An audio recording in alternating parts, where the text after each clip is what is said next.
देखो, जब हम बात करते हैं कि होम्योपैथी मेडिसिन कैसे एक्ट करती है, ठीक है, उसका कोई साइंटिफिक एक्सप्लेनेशन है या नहीं है, क्या प्लेसिबो है, ऐसे सारे सवालों के जवाब जो थे डॉक्टर हनीमन ऑलरेडी सोच कर गए थे।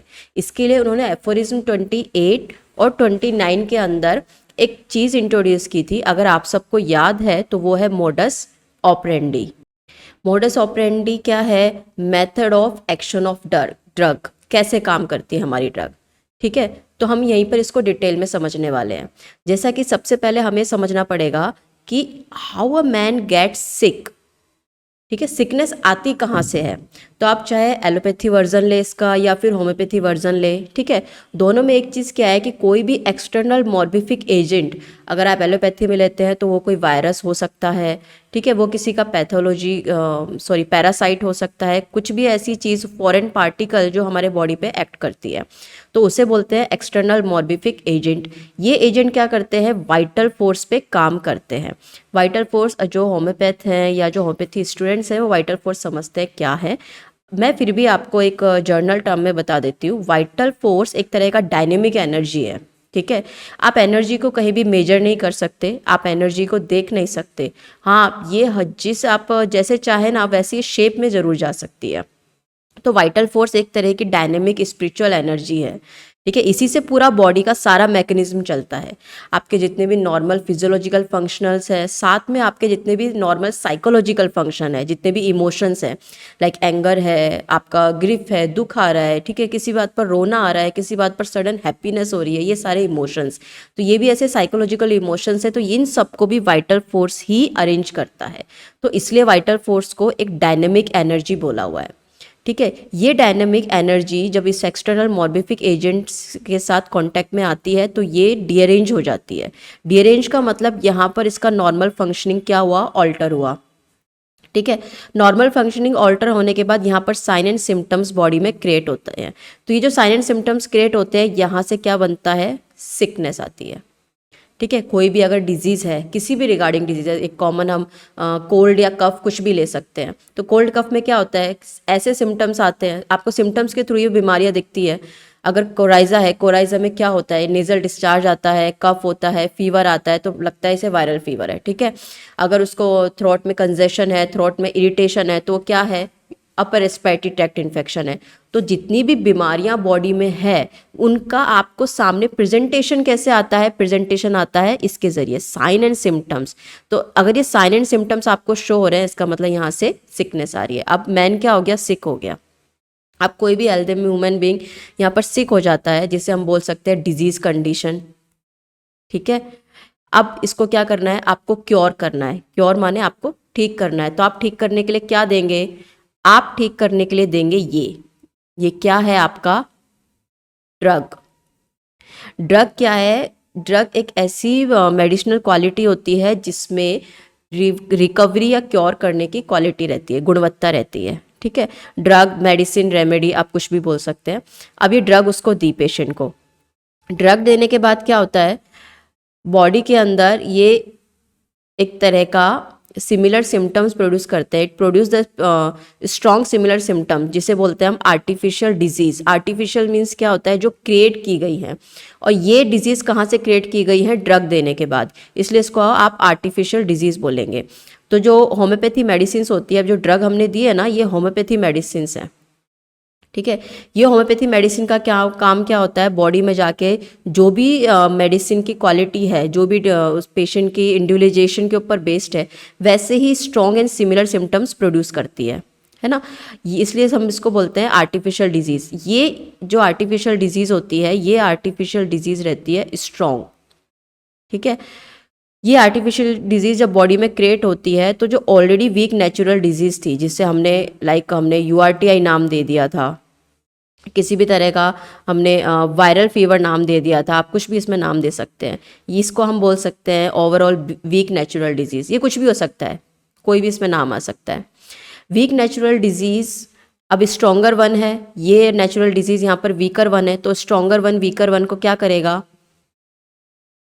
दूर कर देगा, डिस्कनेक्ट कर देगा।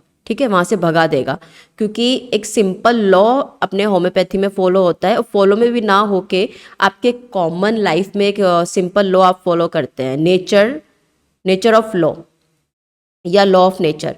लॉ ऑफ नेचर क्या कहता है कि छोटी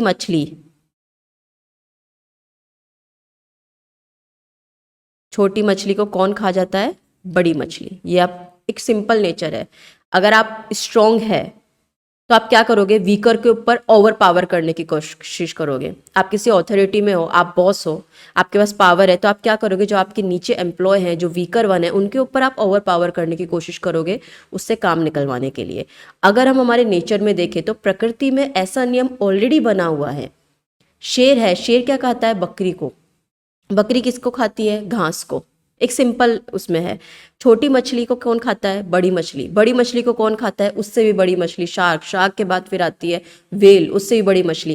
तो एक सिंपल प्रकृति का नियम है। यही प्रकृति का नियम, यही लॉ ऑफ नेचर हमारे होम्योपैथी में अप्लाई होता है।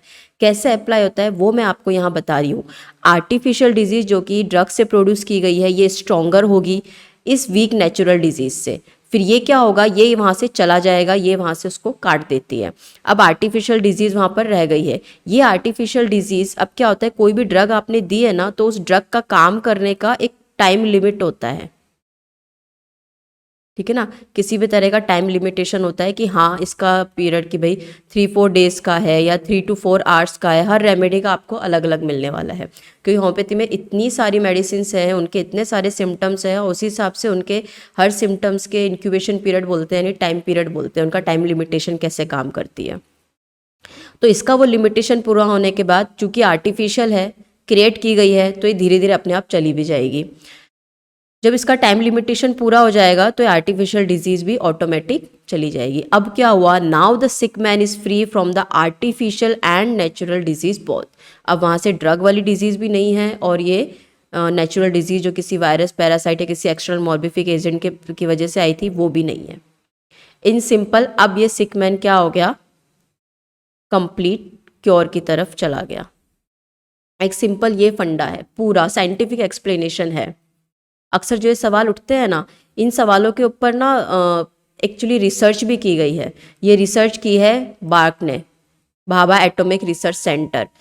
एनर्जी जो है उसे आप किसी भी तरीके से मेजर नहीं कर सकते, लेकिन जितने भी अपने वाइटल एनर्जीज है उनको मेजर करने के लिए एक इंस्ट्रूमेंट उन्होंने इन्वेंट किया है, उसे बोलते हैं एनु फोटो रियोग्राफी।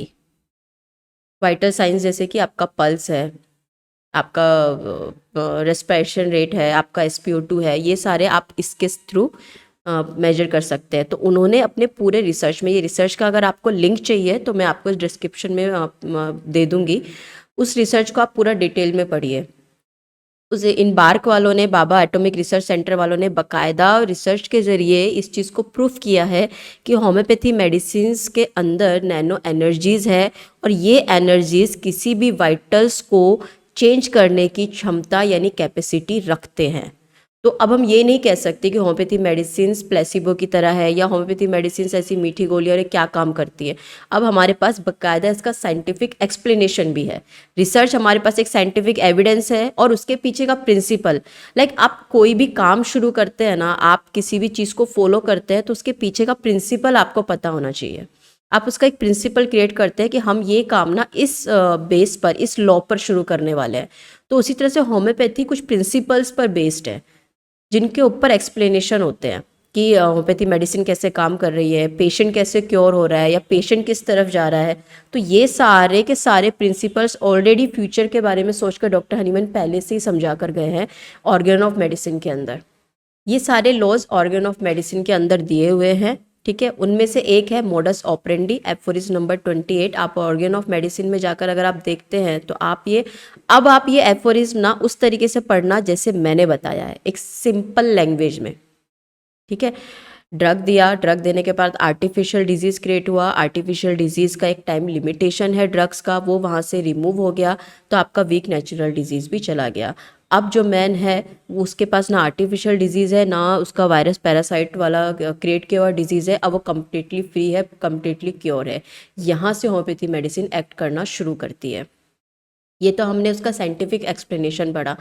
अगर आप ऐसे साइकोलॉजिकल केसेस में इंटरेस्टेड हैं जो माइंड लेवल पे काम करते हैं, ऐसे केसेस जिसमें वॉलेंट एंगर है, बहुत लॉन्ग ग्रीफ है, ठीक है, किसी डेथ होने के बाद उसको कम्प्लीटली इस तरह के डिप्रेशन में चला गया है, किसी लव्ड वन के ब्रेकअप रिलेशनशिप के बाद वहाँ पर प्रॉब्लम क्रिएट हुई है, तो ऐसे केसेस में भी होम्योपैथी ने बहुत मिरेकुलस काम किया है। तो वो केसेस भी मैं आपको अपने इस चैनल पर प्रेजेंट करने वाली हूँ। अगर आपको मेरा ये वीडियो पसंद आया, ये एक्सप्लेनेशन पसंद आया और आप आगे ऐसे केसेस में इंटरेस्टेड रखते हैं, तो आप मेरे इस चैनल को लाइक, शेयर और सब्सक्राइब करिए। मैं आती रहूँगी डॉक्टर अंजलि आपके साथ।